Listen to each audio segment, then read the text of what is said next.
Assalamualaikum warahmatullahi wabarakatuh. Semangat pagi. Kami dari kelompok 3 akan mempresentasikan hasil kerja kami, yaitu mengenai materi jenis-jenis media pembelajaran. Selanjutnya, adapun anggota kelompok 3, yaitu yang pertama Mirza Faizatul Kamila, yang kedua saya sendiri Rizky Munazila Eka Rosyadi, yang ketiga ada Wardatul Kamalia, yang keempat ada Sela Putri Rafika Duri, yang kelima ada Cynthia Ahiril Paulina, yang keenam ada Naura Nanda Horyanta, yang ketujuh ada Arif Wahyu Utomo, yang kedelapan Intan Nur Habibah, dan yang terakhir Ayu Intan Panini dengan NIM sebagai berikut. Selanjutnya akan dipresentasikan oleh rekan saya. Selanjutnya adalah jenis-jenis media pembelajaran menurut para ahli. Nah, selanjutnya terdapat banyak ahli yang mengelompokkan media berdasarkan karakteristik yang dimiliki media tersebut. Yang pertama adalah SCAM 1977. SCAM ini menggolongkan media menjadi big media dan little media. Big media dapat diartikan sebagai media yang rumit dan mahal, sedangkan little media merupakan media sederhana. SCAM juga menggolongkan media menurut liputnya, yaitu yang pertama, liputan luas dan secara bersamaan, seperti TV, radio, dan faksimal. Yang kedua, liputan yang terbatas pada ruangan, seperti film, video, slide, poster audio tape, dan sebagainya. Dan yang ketiga adalah media untuk belajar mandiri atau individual, seperti modul buku program belajar dengan komputer atau telepon. Selanjutnya, menurut Gagne tahun 1985. Menurut Gagne, menggolongkan media menjadi benda untuk dikomunikasikan, yaitu menjadi komunikasi lisan, media cetak, gambar diam, gambar bergerak, film bersuara, dan mesin belajar. Nah, penggolongan media pembelajaran tersebut dikaitkan dengan kemampuan untuk memenuhi fungsi menurut hierarki belajar yang dikembangkan, yaitu pelontar stimulus belajar, penarik minat belajar, yang contohnya perilaku belajar, memberi kondisi eksternal, menuntun cara berpikir, memasukkan alih ilmu, menilai presentasi, dan memberi umpan balik. Selanjutnya jenis-jenis media menurut Gerlach dan Early pada tahun 2015. Nah, Gerlach dan Early mengelompokkan media berdasarkan ciri-ciri fisiknya ke dalam 8 kelompok. Yang pertama yaitu benda sebenarnya, termasuk orang, kejadian, dan benda tertentu. Yang kedua, presentasi verbal, yaitu mencakup media cetak, kata-kata yang diproyeksikan melalui slide, transparansi OHP, catatan di papan tulis, dan majalah dinding. Yang ketiga, presentasi, yaitu mencakup chart, diagram, peta, lukisan, dan gambar. Yang keempat yaitu gambar diam, yaitu potret. Yang kelima, gambar, bisa film dan video. Yang keenam, rekaman suara.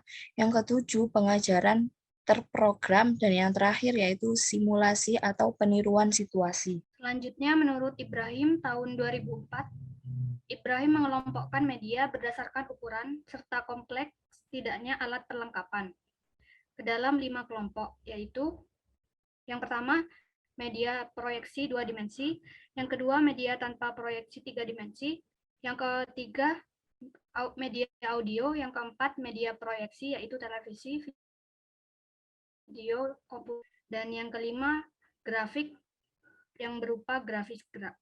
Selanjutnya yang kedua, jenis-jenis media pembelajaran menurut persepsi akan dijelaskan oleh rekan saya. Baik, yang pertama adalah jenis media berdasarkan persepsi indera. Di antaranya ada media audio, media visual, dan media audiovisual. Yang pertama adalah media audio. Media audio merupakan media yang menggunakan indera pendengaran sebagai perantara dalam menyampaikan isi media atau mengandalkan suara saja dalam penggunaannya. Media yang termasuk media audio antara lain adalah radio, rekaman suara, piringan hitam, dan lain-lain. Dan yang kedua adalah media visual.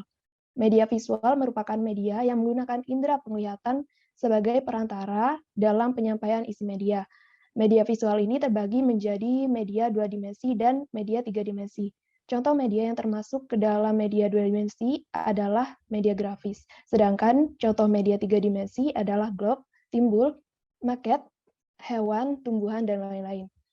Dan yang ketiga, yaitu media audiovisual. Media audiovisual adalah media yang menggabungkan indera media audio dan media visual. Media audiovisual menggunakan indera penglihatan dan pendengaran sebagai perantara dalam menyampaikan isi. Contoh yang mudah dari media audiovisual ini adalah berupa video, film televisi, dan lain-lain. Media audiovisual juga terbagi lagi menjadi audiovisual murni dan audiovisual tidak murni. Selanjutnya, jenis-jenis media berdasarkan daya sebaran. Daya input merupakan bagian yang dapat menjadi pertimbangan dalam pemilihan media. Kondisi pembelajaran yang dinamis menjadikan faktor daya liput menjadi hal yang dipertimbangkan dalam pemilihan media. Seperti yang telah diungkapkan sebelumnya bahwa Scrum membagi media ke dalam liputan luas dan secara bersamaan, liputan yang terbatas ruangan, dan media untuk belajar mandiri atau individual. Namun, seiring dengan perkembangan zaman dan teknologi, daya liput media menjadi dapat menyebar dengan luas berkat adanya internet. Akses internet yang luas menjadikan batasan tempat dan ruang menjadi hilang, sehingga jenis media berdasarkan daya liputnya menjadi bisa berkembang menjadi media yang daya liput luas dan tidak serentak dikarenakan konten yang sama dapat diakses kapanpun. Selanjutnya jenis media berdasarkan pembuatannya. Dalam pembuatan media pembelajaran perlu diperhatikan ketersediaan dukungan dalam pembuatan maupun kemampuan dalam membuat media tersebut. Menurut Kustiawan pada tahun 2016, membagi media menjadi media sederhana dan media modern berdasarkan cara pembuatannya. Media sederhana adalah media yang membuat saya ulangi, menurut Kustiawan tahun 2016 membagi media menjadi media sederhana dan media modern berdasarkan cara pembuatannya. Media sederhana adalah media yang mudah dibuat, mudah dalam pembelajaran mencari bahan bakunya, harganya relatif murah, dan penggunaannya dalam pembelajaran relatif mudah. Media sederhana ini terbagi menjadi dalam bentuk 2 dimensi dan 3 dimensi, sedangkan media pembelajaran modern memiliki sifat elektronis dan kompleks, bahan baku yang sulit dicari, pembuatannya sulit, dan harganya pun mahal. Dalam pengoperasian media pembelajaran modern diperlukan keahlian khusus yang sesuai. Media pembelajaran modern ini terbagi menjadi media pembelajaran modern dengan proyeksi dan media pembelajaran modern tanpa proyeksi. Media pembelajaran modern dengan proyeksi misalnya adalah overhead projector atau OHP, LCD proyektor, proyektor film strip. Selanjutnya akan disampaikan oleh teman saya.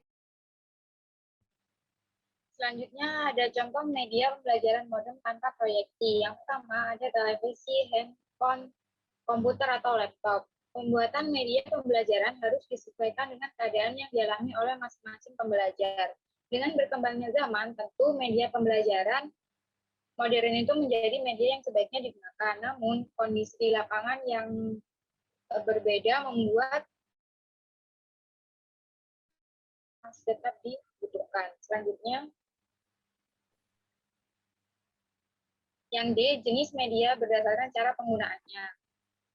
Ditinjau dari cara penggunaannya, media pembelajaran dibagi dua, menjadi media tradisional yang berbasis teknologi dan komputer. Media tradisional adalah media yang cara penggunaannya masih berpusat kepada guru sebagai pengajar, sebagai individu utama yang menggunakan media pembelajaran tersebut.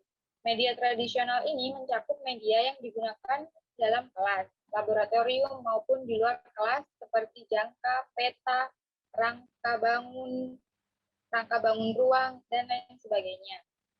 Media yang berbasis teknologi komputer, guru lebih dibantu cara penggunaannya oleh teknologi dan komputer, di mana hal itu dapat mempermudah guru dalam pembelajaran, misalnya adalah ruang kelas otomatis, sistem proyeksi berganda, dan sistem interkomunikasi. Selanjutnya akan dijelaskan oleh teman saya. Selanjutnya adalah ruang kelas otomatis. Jadi ruang kelas otomatis itu fungsinya itu bisa disesuaikan secara cepat, menyesuaikan dengan tujuan perubahan yang terjadi bisa berupa perubahan kelas proyeksi menjadi kelas praktikum, kelas dan lain sebagainya, sesuai dengan tujuan pembelajaran. Yang kedua ada sistem proyeksi berganda. Jadi sistem ini merupakan ruang kelas yang dapat memproyeksikan bahan ajar atau materi melalui satu atau lebih proyektor yang terkoordinasi. Yang terakhir adalah sistem terkoordinasi. Sistem yang dibuat untuk melaksanakan pembelajaran secara massal. Pembelajaran ini biasanya menggunakan tayangan televisi atau tayangan secara daring melalui platform YouTube Live, Facebook Live, dan lain sebagainya. Seperti yang kita lakukan pada saat ini. Selanjutnya akan dijelaskan oleh teman saya. Kesimpulan, media adalah alat yang digunakan untuk menyampaikan pesan atau informasi. Pembelajaran digunakan oleh peserta didik atau siswa untuk mengembangkan potensi pada dirinya. Pada proses pembelajaran melibatkan dua belah pihak, yaitu siswa dan guru. Media pembelajaran adalah segala sesuatu seperti alat, benda, lingkungan, dan lain-lain yang dapat digunakan untuk menyampaikan informasi atau pesan, khususnya bahan pelajaran. Sehingga dengan menggunakan media pembelajaran dalam proses belajar mengajar, dapat mempermudah pendidik dalam menyampaikan bahan pelajaran kepada peserta didik. Jenis media pembelajaran dibagi menjadi dua, yaitu jenis media pembelajaran menurut para ahli dan jenis media pembelajaran setiap persepsi. Pengklasifikasian media ini dilakukan untuk mempermudah pemilihan media yang cocok dan efektif dalam menunjang pembelajaran. Majunya teknologi saat ini membuat media pembelajaran menjadi lebih bervariatif. Kemudian akses internet dan penetrasi teknologi digital berbasis komputer dan smartphone membuat guru memiliki banyak alternatif dalam menerapkan pembelajaran, sehingga pembelajaran menjadi lebih efektif dengan media pembelajaran yang disesuaikan dengan kondisi yang dimiliki oleh masing-masing lingkungan pendidikan. Sekian dari kelompok 3, terima kasih. Wassalamualaikum warahmatullahi wabarakatuh.